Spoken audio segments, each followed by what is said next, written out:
Okay, thank you, Mr. Hagen, for those wonderful views. And to comment on some of them, you said that everyone is not, because you commented on him saying we, and that not everybody is sharing from these equal benefits. And no, maybe not today as we speak, but that is where we are going. There is where we're working towards.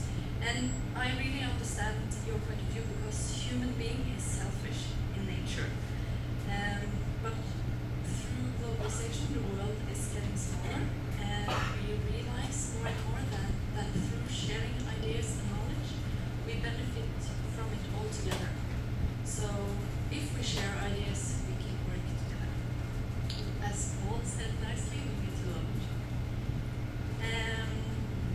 You also commented on that Japan would rather sink as a nation than have immigrants. Well, it's for a fact that also in Europe we're not reproducing enough. So then we might as well let Japan close and let Europe close down.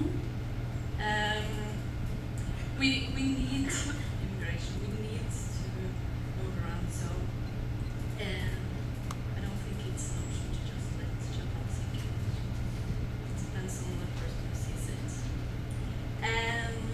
I will also comment in my speech here about that kids don't get enough education. I will talk about briefly green computer project. But globalization really makes it possible to get ideas from one corner of the world to another, and to get directly to what Kauto said about kids not getting enough education. The Green Computer Project, I don't know how many of you were here for the TED section, but that was a short movie about the Green Computer Project.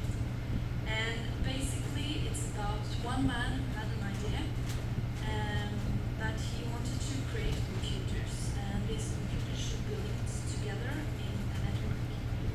Each computer has different information, but through the network they share the information. And he has created these computers and given them to children in Africa. So this is one way how globalization really can get the education through those who need it, just by sharing ideas and through loving each other. And also, we really believe that spreading knowledge and ideas, we strengthen not only ourselves, but we strengthen others. And through strengthening others, we can strengthen ourselves. Because by educating others, we can stand together much stronger to face new and future problems. Because if you educate, like if I'm only educated and I face a problem, I only have my own point of view to solve this. But if I educate all of you, we can work together and much better come up with a solution for the problem. So that's how, if you all benefit from my ideas, I also benefit from it.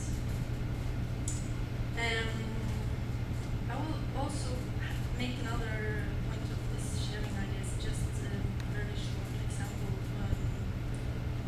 Manabu mentioned briefly in his speech about specialization, and you were sort of criticizing towards the developing world not being able to contribute to the other side. But there is one specific, I don't remember where it's from, but it's one place where they only had one harvest a year for rice, and then with new knowledge coming, they were able to, without sort of destroying the soil. I need more. Definitely. Then they were able to have 4 harvests each year. So increased production, reduced prices. What? Give me 2. Okay, I will very briefly talk about the internet and how we all benefit from using the internet. Through internet we can share news. Through news from different parts of the world, we definitely become more reflected. We can see that our own actions sort of influence other actions and vice versa. And I really believe that with the news and information from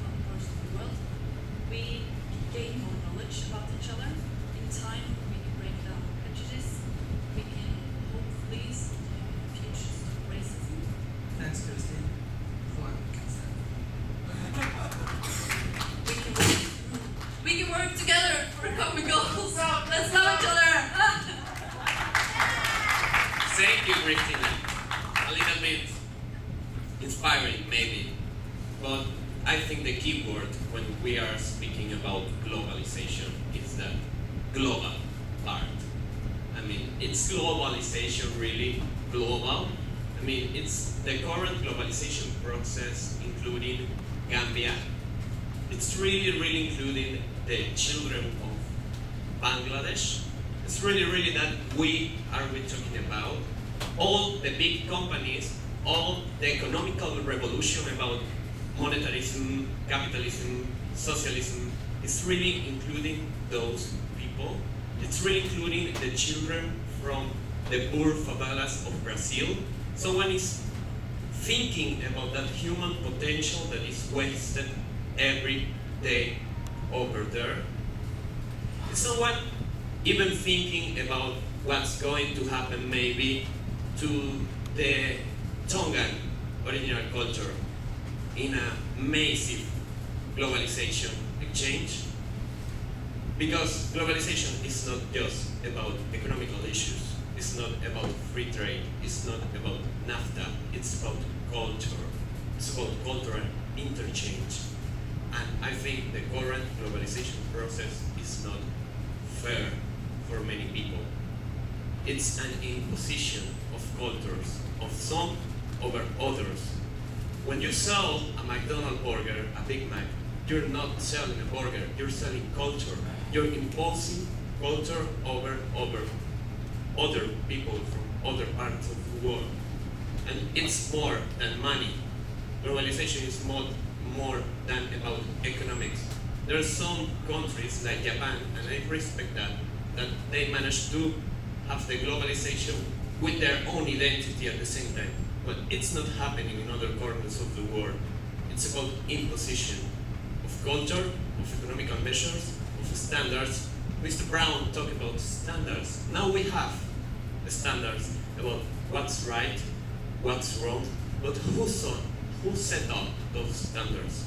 We did, like we in the global community, or we just exclude some continents full of people that actually don't have anything, and the rest of us that really have something set the standards for the rest.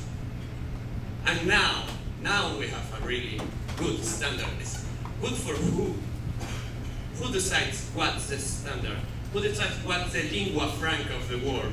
Why I am talking in English right now? I mean, who decided those things? Why I'm not talking in Japanese? I should be talking in Japanese, maybe in Hindi, maybe in Farsi, maybe, I don't know, in Esperanto, I don't really know. But someone set up some standards that we are not even aware of.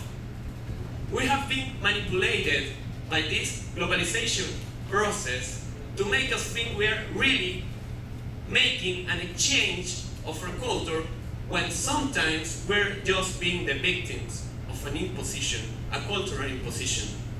And we're losing sometimes our identities during that process.